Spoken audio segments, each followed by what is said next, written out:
Boa noite.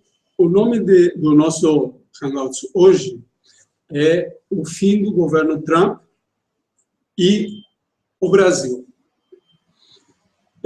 Recentemente, o principal elemento da equipe do governo Trump, o principal estrategista do governo Trump, chamado Steve Bannon, ele renunciou ou foi demitido do governo Trump. Está funcionando? Tá sim. Bom, então retomando. Recentemente, o Steve Bannon, que era o estrategista-chefe do governo Trump, renunciou. E isso nos leva a avaliar uma situação de crise, porque já seria o 11º elemento do primeiro escalão do governo Trump que sai do governo dos Estados Unidos. Então, deve ser avaliado o que isso significa. E o que significa é o seguinte: o governo Trump, como o governo Trump, acabou. O governo Trump ele acabou sendo eleito de maneira fraudulenta com o objetivo de impor fortes ataques contra os trabalhadores. Mas, já logo do início, essa política não conseguiu sempre ser implementada por conta da reação das massas. E agora, o que voltou a acontecer é o seguinte: Trump, 3 dias antes da renúncia de Bannon, ele fez declarações em apoio à Ku Klux Klan e outros grupos fascistas nos Estados Unidos, principalmente quando o país estava em choque por causa dos acontecimentos de Charlottesville, uma cidade da Virgínia, onde uma mulher, inclusive, foi atropelada por um fascista e teve manifestações abertas de grupos nazistas de extrema-direita, ali, a qual o próprio Trump acabou não condenando de início. Então, isso gerou uma situação de extrema crise no governo, por causa de que havia um medo muito grande de que isso voltasse a gerar uma desestabilização social. A saída de Bannon deve ser encarada da seguinte maneira: Trump, cada vez mais, está sendo enquadrado pelo chamado Estado Profundo, o verdadeiro Estado norte-americano, que seria os militares e os serviços de inteligência, junto com os elementos dos principais monopólios que controlam o governo, a burocracia estatal. São eles que, basicamente, estão cada vez mais controlando o governo diretamente. A política que está inicialmente colocada em pauta, que era que Trump colocasse um governo por fora do parlamento, isso acabou não conseguindo avançar e acabou sendo implodida. No lugar do Steve Bannon, e Steve Bannon, devemos voltar a reforçar, ele foi o elemento, o estrategista que viabilizou a vitória de Donald Trump. Ele foi substituído por mais um general, isso aqui chamado Kelly.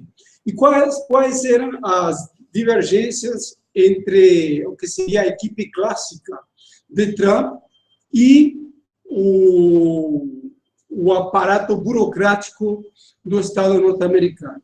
Bom, havia várias divergências que, inclusive, foram bem colocadas numa última entrevista pública do próprio Steve Bannon.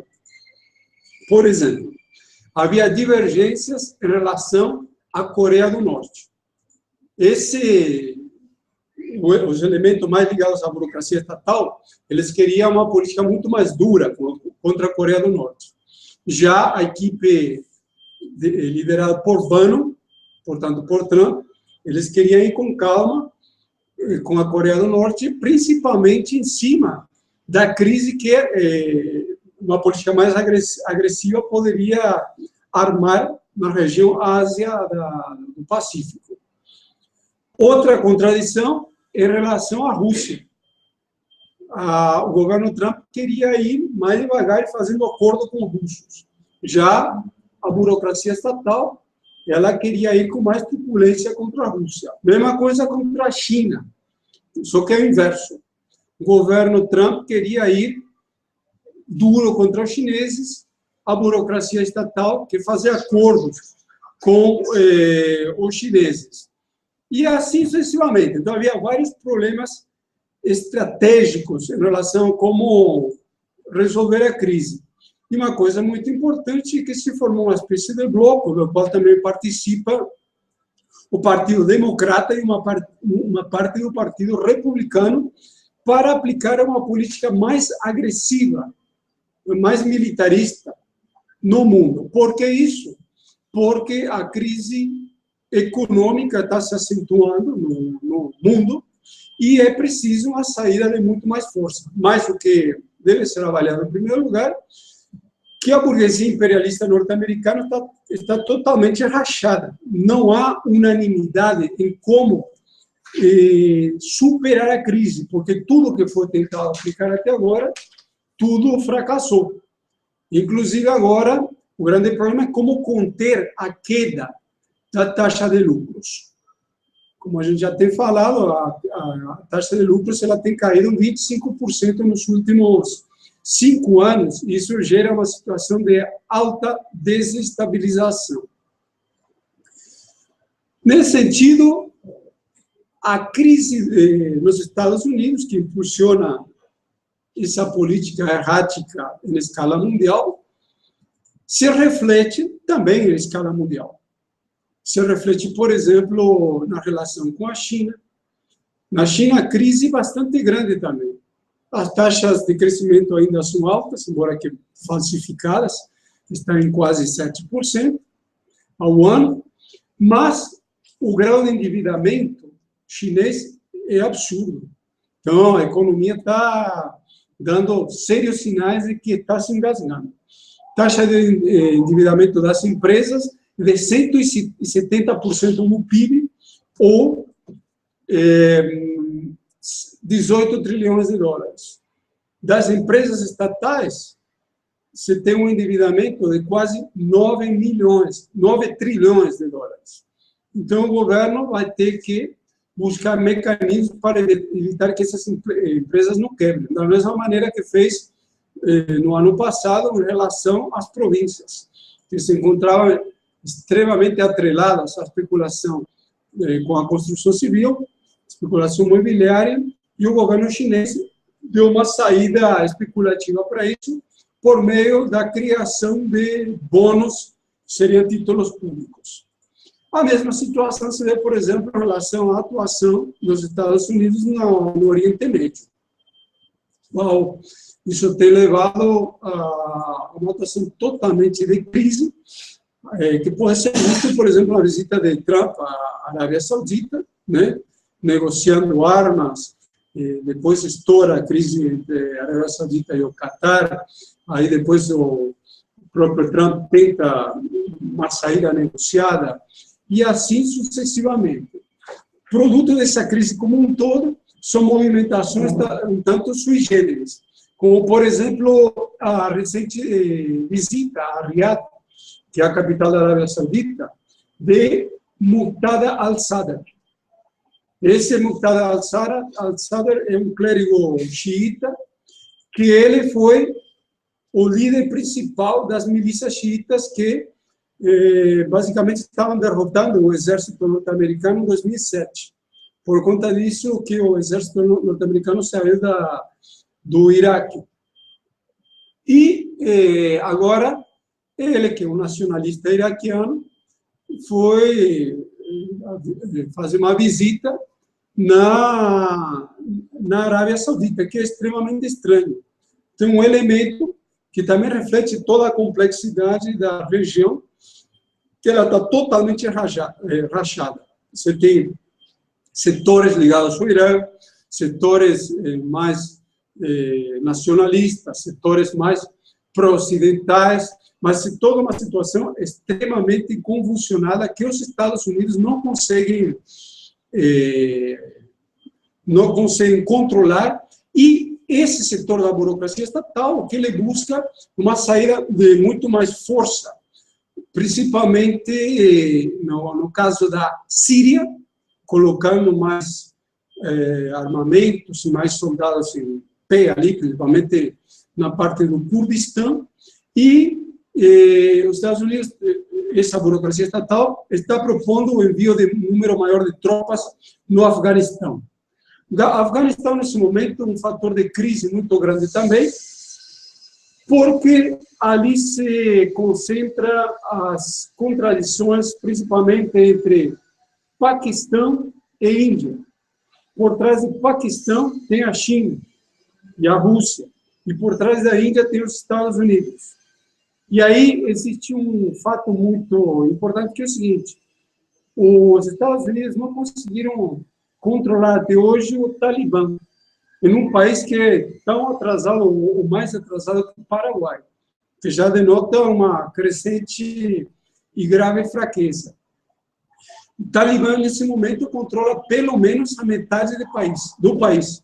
Quase toda a zona rural está nas mãos do Talibã.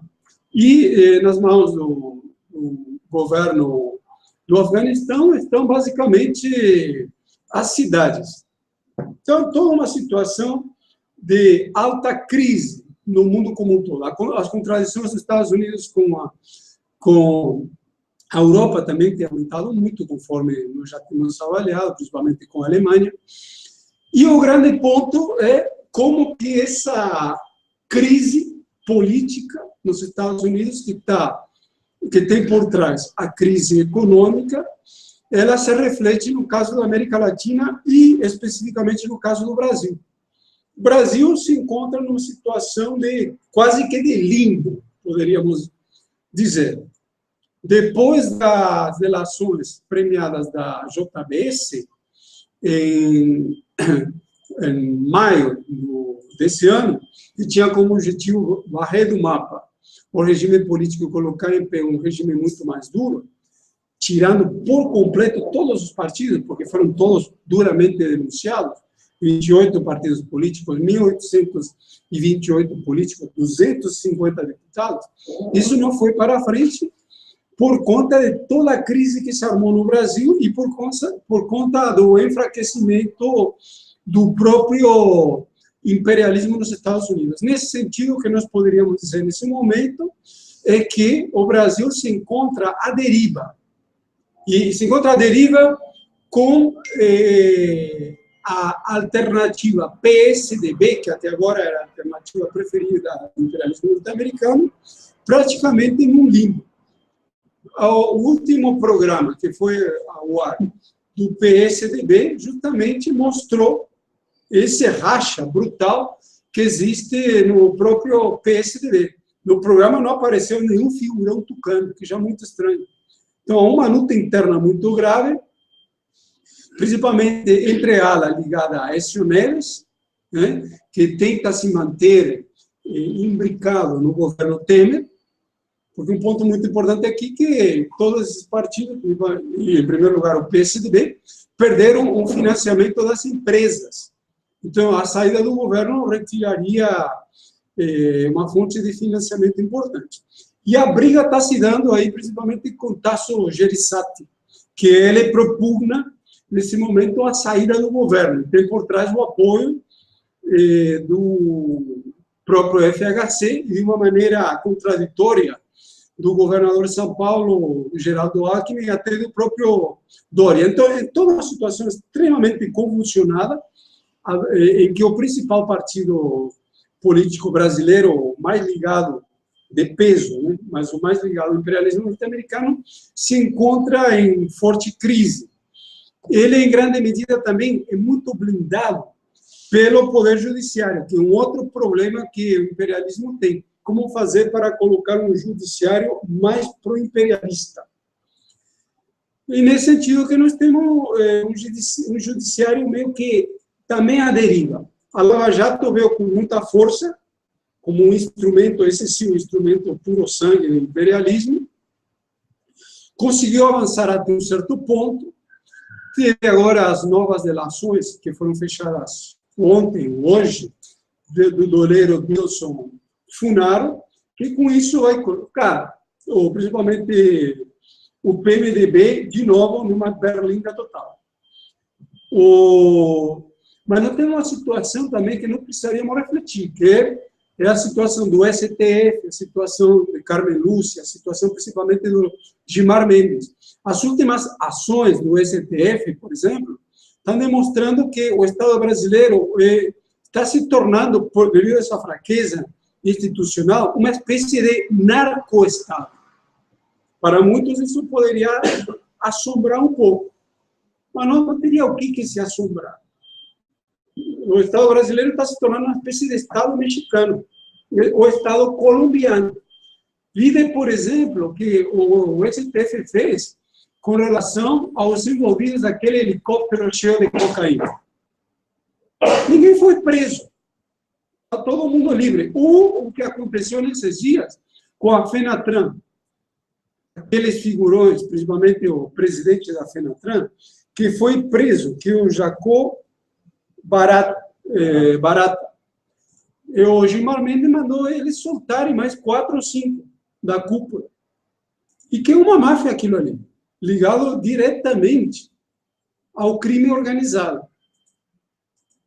Mesma coisa se vê em operações de outras figuras de primeira linha do STF, como a própria Carmen Lúcia. Carmen Lúcia mandou soltar, por exemplo, o Zweiter, que é o presidente do TRE, do Rio de Janeiro. Zweiter é muito ligado à Rede Globo, muito ligado a uma série de operações mafiosas envolvendo grandes construtoras, etc. Levando em conta que a Rede Globo se encontra na mira do imperialismo norte-americano para tirar a família Roberto Marinho e passar ele mesmo a controlar. Então, uma situação de muita fragilidade no Brasil, onde o regime político como um todo, ele se encontra numa situação de muito enfraquecimento para aplicar a política que o imperialismo quer. Que qual é? Fortíssimos ataques contra a população para aumentar os repasses de verbas para os monopólios, principalmente pelos meios mais parasitários possíveis. Então, dessa maneira, nós temos uma situação de muita crise política no Brasil e muita fragilidade, enquanto a crise econômica não para de aumentar. Tanto assim que o déficit fiscal para esse ano já foi aumentado de 129 bilhões de reais para 159 bilhões, acumulando cifras estratosféricas. E dessa maneira, o que nós temos, de fato, o Brasil indo para o precipício. A tentativa de se aprovar a reforma política. Mas a reforma política, com a série de medidas que estão para ser aplicadas, que estão sendo negociadas, ela vai dar muita força ainda para esse centro do regime político que o imperialismo está tentando liquidar. Por exemplo, o distritão que está se falando, que é o voto distrital, ou seja, os candidatos vão ser eleitos por distrito. Vai fortalecer muito o poder econômico regional. Isso vai dar uma sobrevida a esses setores de centro. A cláusula de barreira, tudo bem, vai liquidar uma série de partidos menores, mas mesmo assim vai manter os partidos que já existem hoje. O financiamento público, que está se falando em 3,6 bilhões de reais, ainda vai dar sobrevida a esse centro que o imperialismo tenta liquidar. Portanto, o que nós temos no Brasil, uma espécie de abacaxi na mão, com vários pontos importantes. Ponto número 1, imperialismo, ele quer varrer o centro do regime político.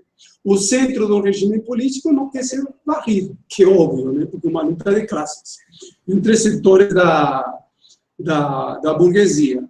E isso cria um entrave para o imperialismo. Só que como o imperialismo está todo rachado e fraco, ele tem medo de avançar muito duro e isso criar uma grande desestabilização como a que tem aparecido nos últimos meses, como a que apareceu, por exemplo, em março, com a movimentação de massas, que agora essa movimentação de massas foi segurada de novo e entramos num outro período de paralisia. Por quê? Principalmente porque o PT ele faz parte desses conchavos todos e ele se tornou base de apoio do governo Temer, inclusive, de maneira solapada. Na última manifestação, que aconteceu em junho, o que nós tivemos? Julho.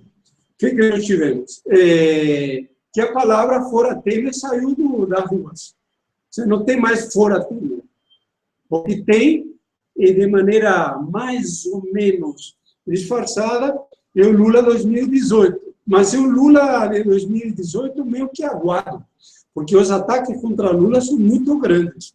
Então, o que está se buscando um mecanismo para que o PT consiga manter, não se implodir e tenha uma saída, por meio ou de uma frente ampla, com elementos da burguesia, como Ciro Gomes, Roberto Requião, ou algum outro mecanismo. Inclusive, uma outra carta que a esquerda pequeno-burguesa está usando é desse novo partido, o Vamos, que tenta imitar o Podemos espanhol, que é um partido ultra-oportunista, e que já tem a adesão, além do Boulos, de elementos importantes do PT, como o Lindenberg Farias, e até tem uma certa simpatia da própria presidente do PT, Gleisi Hoffmann, e do próprio presidente da CUT, Wagner Freitas.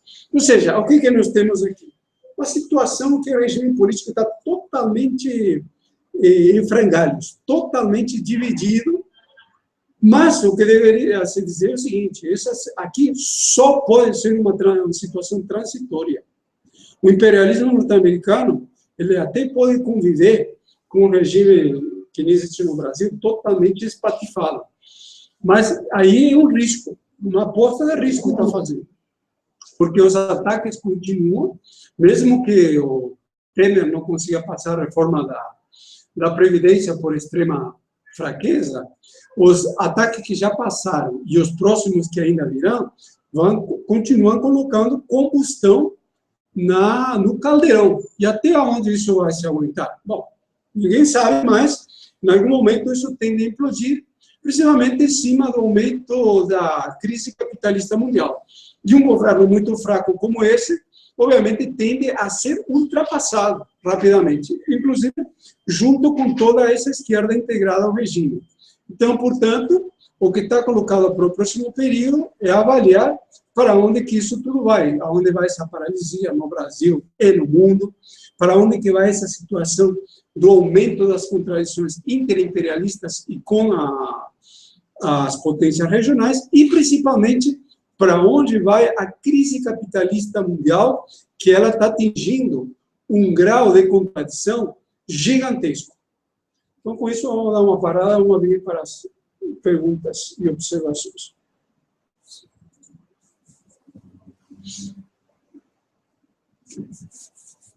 Na verdade, só tem intervenção aqui. Só tem intervenção? Só esse... Tem uma pergunta aí, você viu? Não, só esse Jacob Barata, ele está envolvido na máfia de transporte do Rio de Janeiro. Existe toda essa questão familiar lá, do julgamento ser padrinho, de casamento da filha. Entendeu? Ele foi preso por causa da máfia de transporte do Rio de Janeiro. Exatamente. Isso pode ser um fator que pode ser considerado como aleatório, mas não é, porque existem vários outros fatores, esse outro do helicóptero de cocaína e outros mais, que revela que isso aqui é um estado de decomposição, e um estado de decomposição dificilmente segura um grande ascenso de massa. Não sei se eu... Adilson? Não, eu perguntaria assim, a questão do trânsito dos Estados Unidos. Os pilares que sustentam esse governo, a gente vê que cada dia é ruim. Essas pessoas realmente estão ali representam o poder das famílias, né, para eles estar com um governo desse. Agora, ele se torna fraco. Agora, a chegada dos militares significa alguma aproximação mais de uma política de Hillary Clinton ao poder americano? Seria essa situação que se encontra lá? E a outra pergunta que a gente coloca é que, assim, o regime brasileiro, por exemplo, hoje, com esse distritão, que apesar que nem é distrito mesmo, de fato, porque ele divide o país em 23 distritos, considerando que cada estado já é um distrito. Então, mas a gente vê que isso aí é um ensaio. Agora, nessa desgaste que o regime brasileiro tem, qual seria a política da direita para fazer alguma remendo na situação que se encontra, para unir, pelo menos minimamente, para dar uma sustentação da próxima eleição? Qual seria essa saída de fato? Perfeito. Tem duas perguntas também. Só pegando essa questão dos Estados Unidos, aí também enfrenta a questão interna, né, da economia do povo, que é, pela primeira vez que está na discussão da questão da bolha imobiliária novamente, os fundos estudantis, etc., estão sendo pagos, até cartão de crédito pela primeira vez, com o aumento dos juros americanos, está tendo um aumento muito grande, e as políticas que está tentando colocar de ponta de empresa para os Estados Unidos não está acontecendo. E, por outro lado, também, os outros países, principalmente da Europa, estão se fortalecendo enquanto estados nacionais, uma fonte de estados nacionais, confrontando muito com entre Europa e Estados Unidos. Eu queria que você pudesse comentar isso aí também, para a gente seguir em frente. Certo. O Antônio Carlos está perguntando: poderia a crise nos levar a uma guerra civil? No Brasil? Poderia a crise nos levar a uma guerra civil? A Deta está perguntando: o distritão seria para acabar com os partidos pequenos? Tem um companheiro aqui, Infodigit. Como mobilizar os trabalhadores para irem para as ruas, fábricas, e parar tudo e tomar o poder logo? E aí ele mesmo ri. Certo. Bom, vamos lá, por partes. Primeiro, essa questão dos Estados Unidos. A questão da candidatura Hillary Clinton e Trump, nós devemos avaliar mais ou menos de uma maneira, da seguinte maneira. Um Estado, principalmente um Estado imperialista, ele tem dono. Quem domina o Estado imperialista norte-americano são as famílias que controlam os monopólios, por meio do poder econômico. Inclusive, até de maneira direta nos Estados Unidos. Quem é o secretário do Tesouro nos Estados Unidos? Ou seja, seria quem domina a questão da produção de dinheiro. Gary Cohn. Quem é ele? Ex-presidente do Goldman Sachs, um dos principais bancos especuladores do mundo. Quem é o secretário de Estado? Que seria ministro das Relações Exteriores? Rex Tillerson, que era o presidente da ExxonMobil. Ou seja, você tem figurões dos monopólios atuando diretamente no poder do Estado. Eles que controlam. Aí, o fato de entrar Hillary Clinton e Donald Trump, que nos remete, em primeiro lugar, a refletir sobre o caráter das eleições norte-americanas, que são eleições ultra controladas. Já chegamos a conversar sobre isso alguns meses atrás. O poder financeiro é brutal, como que controla as eleições. Teve também, segundo a nossa avaliação, a manipulação da urna eletrônica, no caso de Trump, em 3 estados que acabaram dando a vitória para ele. Mas também tem o fato, por exemplo, dos superdelegados, tem delegado, porque a eleição nos Estados Unidos não é direta, funciona por meio de delegados. E tem 750 delegados de um total de 4.050 que não são votados, são indicados. Que é super estranho, dá quase 20% dos votos no Partido Republicano, que não é votado. Sem contar com o Super PAC, que é a possibilidade de receber quantias de doações bem maior do que a normal. Então, existe toda uma série de mecanismos. Então, se vai ganhar Hillary Clinton ou Donald Trump, é uma questão, não tem muito a ver com o voto popular, tem muito mais a ver, vou dar uma comparação, tem muito a ver com quem que a empresa quer contratar como gerente. É um gerente, basicamente isso. Agora, o que a Dilson coloca é uma realidade. A política original da Hillary Clinton segue um pouco a linha para a qual Donald Trump está sendo levado hoje. É mais ou menos isso, que é uma política militar exterior mais agressiva, uma política diplomática e econômica menos agressiva com a China e mais agressiva com a Rússia, né? Porque, por exemplo, esse Kong, que é o secretário do Tesouro, ele é contra a guerra econômica contra a China, que Trump e esse Steve Bannon, que foi demitido recentemente, era a favor. Então, está se aproximando, sim, da política da Hillary Clinton. Então, você basicamente tem aí uma espécie de bloco que está se fortalecendo de novo e que está enquadrando Trump. E esse bloco quem é? O grosso do Partido Democrata, onde está também a Hillary Clinton, com quase todo o Partido Republicano, com o grosso da burocracia estatal, com as grandes famílias por trás, que elas estão vendo que aquela política que eles tentaram aplicar com Donald Trump, que era uma política de cair matando por fora do Congresso, eles não conseguiram aplicar. Se viu uma política muito fraca. Então, Donald Trump, nesse momento, ele está sendo enquadrado para a política anterior. E esse é um fator interessante. Por exemplo, Donald Trump é um detalhe. Em termos ideológicos, ele não é nada.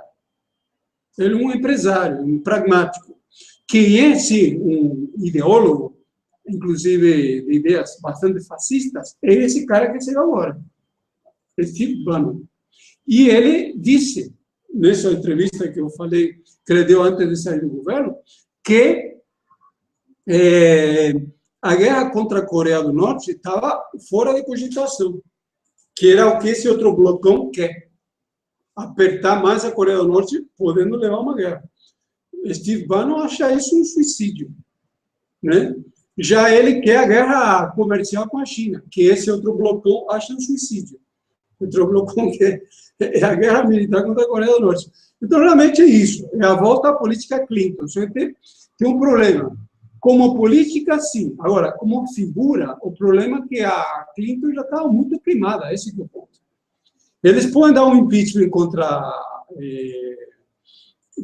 Trump, mas não sei nesse momento se eles vão dar um impeachment, porque que eles deram contra Nixon, por exemplo, no ano 74, depois do escândalo de Watergate.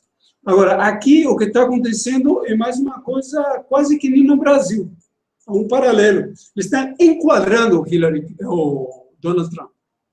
Então, Donald Trump, ele próprio está se tornando um Hillary Clinton. Ele está seguindo a política que Hillary Clinton ia seguir. Basicamente isso. Ele já perdeu 11 dos... Deixa eu ver, as figuras mais importantes que ele indicou, me falha a memória enquanto número, mas seriam tipo 20 e poucos. 11 do primeiro time, os principais, inclusive, já todos foram embora. E o principal é esse aqui, que acabou de ir embora, Steve Bannon. Então, o governo norte-americano, ele praticamente acabou. Agora, em relação ao Brasil, o que nós deveríamos dizer é o seguinte: se esse governo que se formou, que está se formando, reformulando agora, se ele vai ser um governo mais forte para aplicar uma política mais dura no Brasil. Nós não sabemos, é uma coisa que não temos certeza. Porque se nós estamos vendo que a burguesia imperialista ela está muito fraca, está muito dividida, está com muito medo de agir.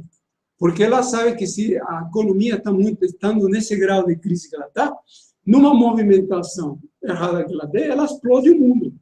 O mundo está totalmente interligado.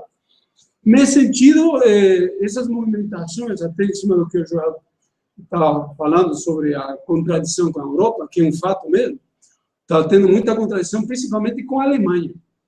E a Alemanha é a principal potência europeia. É a terceira maior potência do mundo. Estados Unidos, Japão e Alemanha. Né?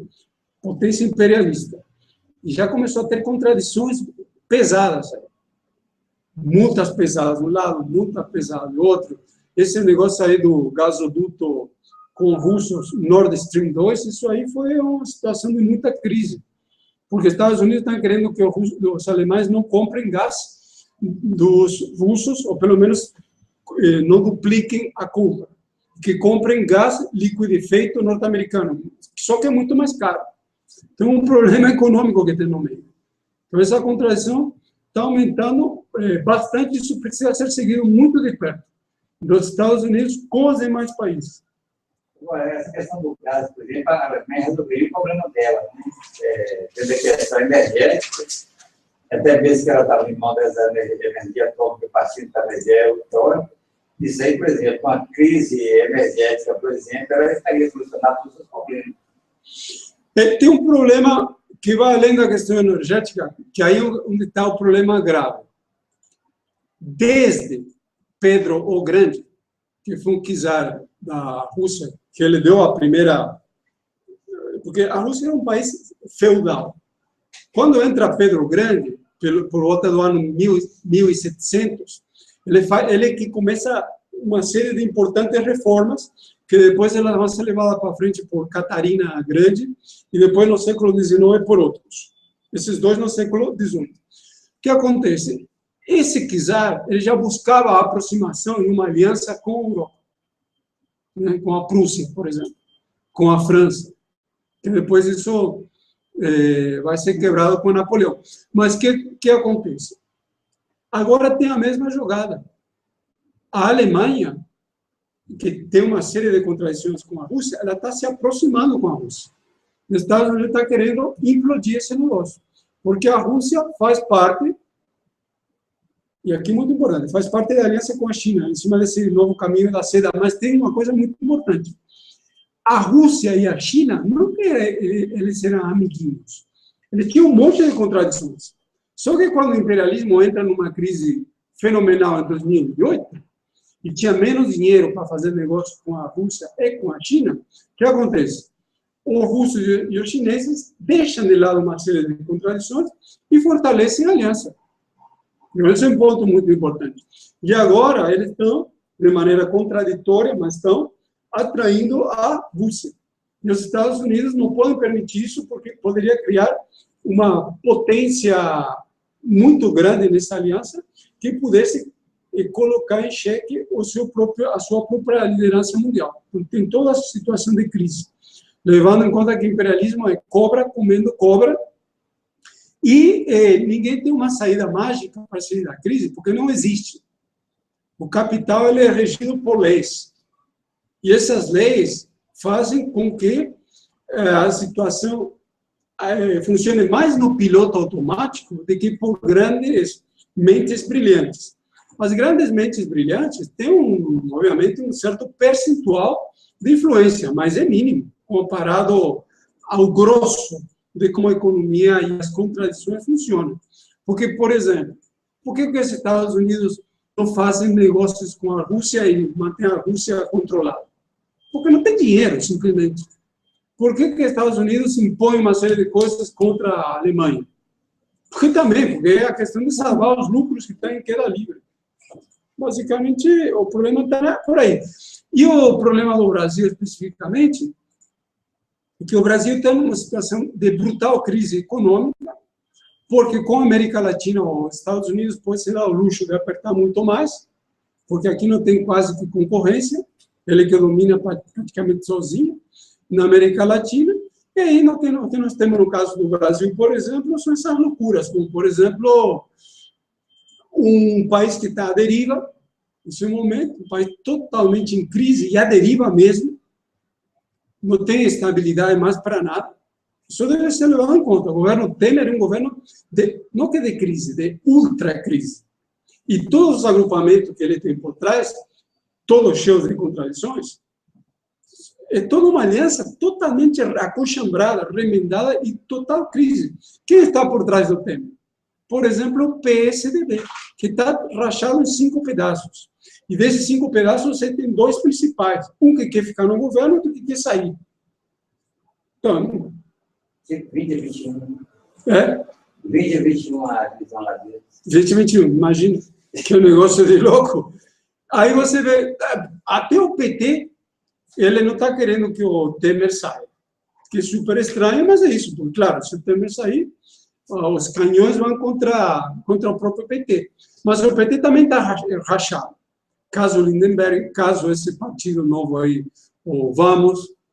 E há uma certa aposta institucional nessa nova Procuradora-Geral da República, que vai assumir agora no dia 17 de setembro, Raquel Dodge. Então, vamos ter que ver se ela vai conseguir, mais ou menos, criar uma institucionalidade um pouco mais firme a partir do judiciário.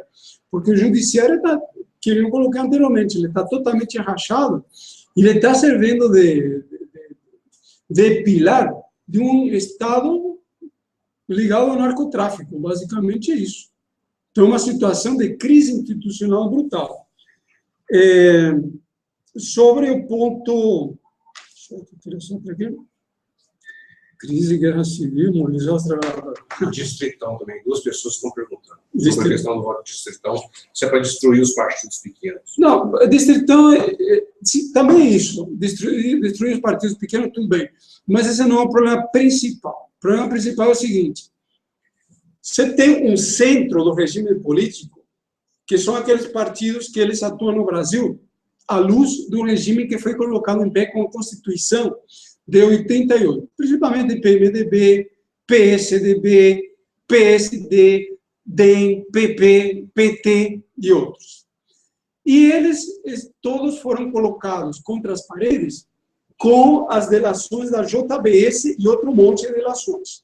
Inclusive, essa aqui saiu ontem, a do Dilson Funari, por meio da Lava Jato, principalmente, embora que a delação da JBS não veio pela Lava Jato, foi uma jogada do imperialismo da CIA, do Departamento de Justiça, ela veio direto pela fonte, pelo STF e pelo Procurador-Geral da República. E a política do imperialismo era varrer esse regime atual e colocar em pé um outro regime por meio de novas eleições, por meio de uma constituinte semifascistoide, bem mais direitista. Agora, esse regime atual, ele chiou, houve a questão da movimentação de massas, e o imperialismo ficou com medo de ir para cima. Então, qual é a situação que nós temos? Que esse regime, todo quebrado, mas que está no poder hoje, que praticamente é uma quadrilha, com Temer à cabeça, mas é mais do que o Temer, né? Um Estado quase que narcotraficante, eles estão procurando um mecanismo de sobrevivência, porque o que nós precisamos verificar aqui é o seguinte: perderam os repasses de dinheiro das empresas, principalmente das empresas nacionais, que estão todas na mira da Lava Jato, ou já passaram pela Lava Jato. Então, eles precisam de novos mecanismos para se manter no poder. E quem, nessa briga de cobra comendo cobra, está se mantendo de maneira mais firme à frente, são esses partidos maiores e, principalmente, os políticos com mais poder de barganha, que são os que se verão beneficiados num voto distrital. Porque aí o poder econômico vai falar muito mais alto. A cláusula de barreiras, obviamente, vai barrer também os partidos econômicos. Mas, mesmo aí, mesmo nesse sentido, com esse com essa reforma política para o imperialismo, apesar de ser uma coisa melhor para ele, vai ser um problema, porque ainda vai ter muito fisiologismo, muito político dos atuais ligados aos interesses municipais. Por exemplo, a base ruralista, que é uma base fundamentalmente local, municipal, ela deve ser mantida em pé. O que eles querem são políticos mais pró-imperialistas. Evangélicos, que é um outro problema. Então, são todos votos muito focados. E eles estão querendo, o imperialismo quer aquele tipo de político que vai garantir grandes repasses da maneira mais parasitária possível para os bancos e para os monopólios. Sobre a questão da crise gerar uma guerra civil no Brasil, bom, isso não se sabe. Nós não temos uma bola de cristal, mas o que sim a gente já sabe, analisando a história, inclusive recente, é crise econômica gera crise política. E a guerra civil, a guerra no geral, ela é, conforme grandes teóricos da guerra já falaram, uma extensão da política por outros meios. Então, quando a crise assume um grau muito alto, muito grande de crise, ela tende a dar lugar a uma crise política extrema que tende a dar lugar a guerras civis. Uma coisa que não muitas pessoas têm se atentado, que nunca houveram tantas guerras na história da humanidade como nos últimos 30, 40 anos. Nós estamos em situação de guerra para todo lado. O que está faltando nesse momento, mas só como cerejinha no bolo, é uma guerra mundial ou uma guerra continental. Isso ainda não tem. Agora, como fazer para mobilizar os trabalhadores? Seria essa outra pergunta. A última das que eu tenho anotadas aqui. Os trabalhadores, nós temos que encarar como eles são. Os trabalhadores, nesse momento, eles estão paralisados no Brasil e no mundo. Esse é um fato. Por quê? Bom, no caso do Brasil, é evidente. Por conta da brutal recessão, a economia está numa recessão histórica, isso leva os trabalhadores a ficarem com medo do desemprego, a todo mundo acuado. E, ao mesmo tempo, as organizações históricas de luta dos trabalhadores, que são basicamente os sindicatos, elas e os movimentos sociais, elas estão todas fundamentalmente controladas pela burocracia sindical, por dezenas de anos de integração ao Estado. Então, nesse sentido, o que acontece? O trabalhador até que está querendo lutar, mas ele está com medo, mas por conta da traição da burocracia e por conta do medo ao desemprego, ele está paralisado. Só que nós devemos avaliar a situação de maneira materialista e dialética, em desenvolvimento.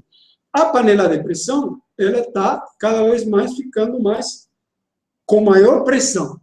E, conforme a crise avança, que esse é o combustível que vai colocar os trabalhadores no movimento, justamente o aprofundamento da crise e a necessidade do capital atacar o trabalhador para manter a taxa de lucros, porque eles não conseguem mais extrair lucros da produção, o trabalhador, ele vai cada vez mais ficar numa situação sem saída, de vai ou racha. Então, em algum momento, o trabalhador vai explodir. Nós vamos ver o que já aconteceu em outros períodos na história, grandes crises estourando em todo o mundo, né? Não somente econômica, crise política, guerra civil, grandes greves de massas, com ocupação de fábricas, etc., etc. E isso tende a levar para uma situação revolucionária, passando, obviamente, antes por uma situação pré-revolucionária, que fundamentalmente acontece quando os mecanismos de contenção eles são ultrapassados. O problema é que nós continuamos com a crise histórica de direção.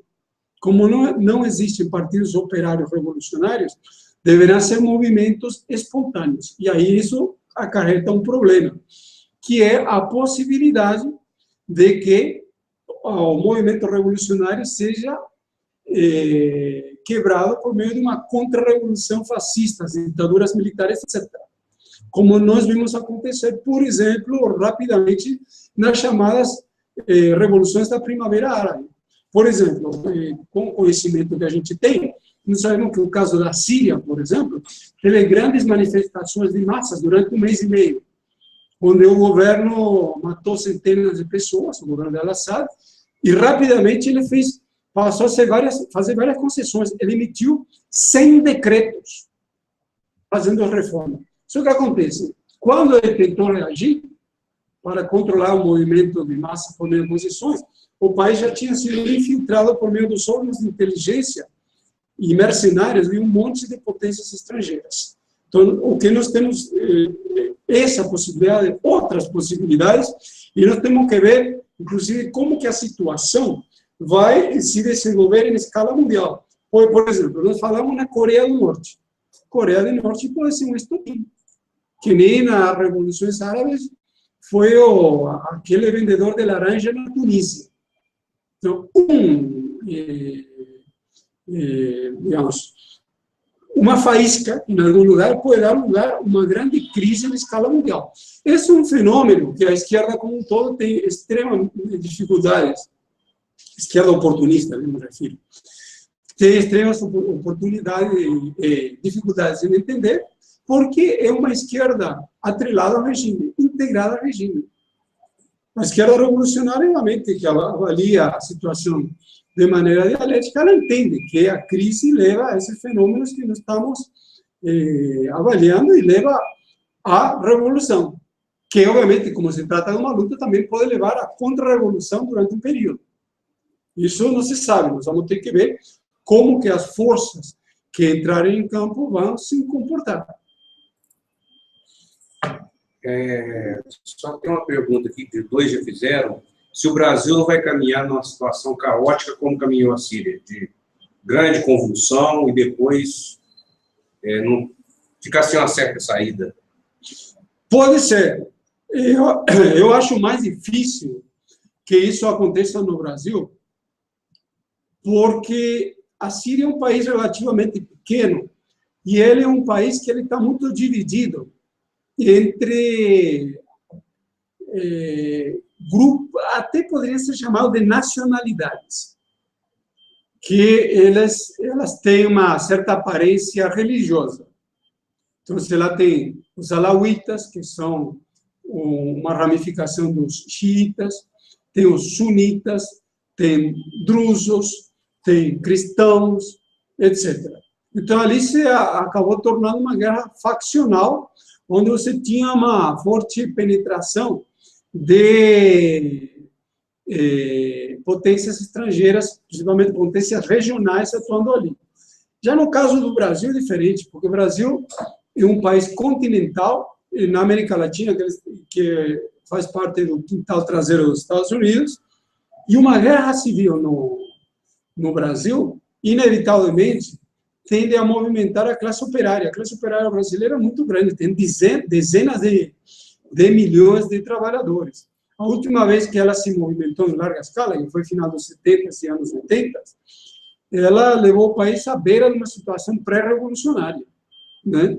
E já tem uma desestabilização bastante grande na época, mas ela acabou sendo controlada com o neoliberalismo. E não pode esquecer que o Brasil é um país continental. Uma grande desestabilização no Brasil, ela desestabiliza a América Latina inteirinha, para começo de conversa.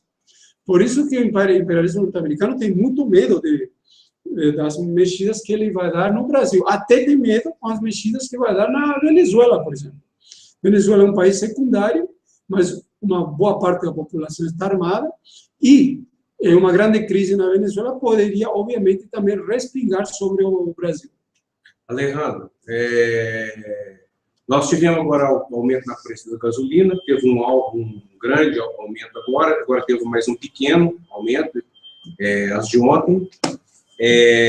O governo está anunciando que vai reduzir o valor do salário mínimo em R$10, não sei se é boato, mas já é fato, né? E o que nós estamos assistindo no Brasil é que as manifestações de rua, mesmo aquelas controladas que existiam por parte da CUT, elas acabaram, né?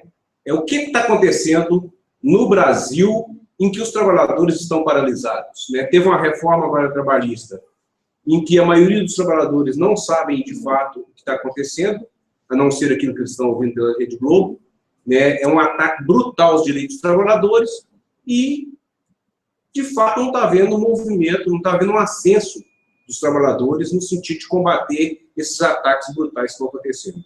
Então, dá uma explicada nisso para a gente... Sobre esse problema do salário mínimo do limite da terra, seria mais fácil tirar do conteúdo, mais fácil o quê? Desculpa? Tirar de quem roubou. Tirar. Isso aí seria mais fácil. Estava nem mais lá com esse pegar o milhão de reais. Certo. Pegar aquela coisa do trabalhador, tira aí, pegar o dinheiro dele, e é nosso, claro. A ideia é ótima. O ponto é que precisaria de uma força para expropriá-los, né? Com certeza. Bom, eu diria o seguinte, precisamos avaliar a situação friamente, levando em conta que, conforme Marx diz no famoso livro do 18 Brumário, a história ela sempre se repete. Uma vez acontece como tragédia e depois ela se repete como farsa. E a história acontece em espiral mesmo. Se nós vemos o que está acontecendo hoje, é muito parecido com o que aconteceu, por exemplo, na segunda mandato do ministro da Fazenda, Delfim Neto, de 80 a 82, mais ou menos. O que ele fez ali? Ele aplicou uma política hiperdepressiva, recessiva, e ele conseguiu controlar com isso o movimento de massas que estava em ascenso durante mais ou menos 2 anos e meio. Houve um ascenso que começa em 78 e termina aproximadamente no ano 80. Aí vem o Delfim Neto, aplica uma política muito recessiva, controla o movimento de massas, só que ele vai ser retomado de novo no final de 82. Agora, o que nós estamos tendo? É uma situação que está se repetindo como tragédia. Aliás, como farsa. Tragédia foi naquela época. Por que como farsa? Porque nós temos uma situação 50 vezes mais recessiva, porque essa é a pior crise do Brasil desde 1929, isso não pode ser perdido de vista, e ela só tende a piorar cada vez mais. Você tem os partidos de esquerda, nesse momento, a esquerda integrada ao regime, muito mais fracos do que eram naquele momento. O PT de hoje, comparado com o PT de 82, é não que seja uma caricatura, é uma sombra daquilo ali. Quase que um fantasma, quase que uma coisa que não existe mais. É só aparato. Ele não se sustenta perante nenhum acesso operário, mas ele ainda tem condições de manter paralisados os trabalhadores, porque os trabalhadores eles estão acuados, a panela de pressão ainda não atingiu o ponto de fervura para explotar. Isso também explica a dificuldade para fazer essas movimentações, que nem o Pedro comentou, de ir lá e expropriar quem está querendo tirar o salário, etc., que os trabalhadores estão desunidos. Esse é o problema. E aqui tem um problema também de conceito teórico e político ao mesmo tempo, que é o papel dos sindicatos e dos movimentos sociais, das organizações sociais. O sindicato é um fenômeno histórico que ele foi conquistado com muita luta. E o trabalhador, ele sempre, em primeiro lugar, para lutar pelas suas próprias necessidades imediatas econômicas, ele vai buscar retomar o seu sindicato. Agora, por que isso está acontecendo de maneira tão lenta? Ou, aliás, nem acontecendo, inclusive. Porque a burocracia sindical controla basicamente 100% de todos os sindicatos, devido à política que foi aplicada nos últimos anos. Uma política de ampla integração ao Estado, uma política neoliberal que quebrou por completo a esquerda. depois principalmente da queda do Muro de Berlim, e depois da FHC aqui, com a ajuda do próprio PT, a partir das câmaras setoriais, e que o próprio, isso ainda no contexto de que o próprio sindicalismo brasileiro data do Estado Novo, da época de Getúlio Vargas, que já é, de por si, um sindicalismo estatal. Então, isso deixa o trabalhador com uma camisa de força. Agora, isso também, ao mesmo tempo, vai fazer o seguinte, tipo, vamos pensar mais ou menos assim, numa panela de pressão. Segura mais a pressão, só que quando estourar essa pressão, ela vai estourar com muito mais força que o normal. Isso pode dar lugar, rapidamente, a uma passagem a uma situação revolucionária. Principalmente se ela vier a reboque de uma situação de crise mundial. Lembrando que a crise de 2008 ela foi bastante controlada no Brasil, por meio de fartos recursos públicos. Mas hoje, para controlar uma nova crise, que deve ser muito pior que a de 2008, porque todos os fenômenos que levaram à crise de 2008 estão colocados em pé novamente, só que os mecanismos de controle estão muito mais fracos, inclusive porque todos os estados burgueses estão muito mais endividados, isso faz com que a nova crise seja muito maior. E tem que ver o que vai acontecer com as massas, com a classe operária dos países desenvolvidos. Se elas vão entrar em movimento de maneira muito mais forte, que nem aconteceu, por exemplo, no ano passado com a questão da reforma trabalhista na França. Então, temos que avaliar friamente para onde que isso tudo vai. O papel dos revolucionários hoje, um papel relativamente modesto, dada a crise geral e dada a fraqueza, é o que o revolucionário se encontra, que basicamente se agrupar, fortalecer a imprensa, fortalecer a análise da situação política e tirar políticas para o movimento de massas. Fechamos? Boa noite. Bom, então com isso nós fechamos o Hangouts de hoje. Agradecemos a todos pela audiência e convidamos a todos também para participarem conosco na próxima terça-feira, às 19 horas.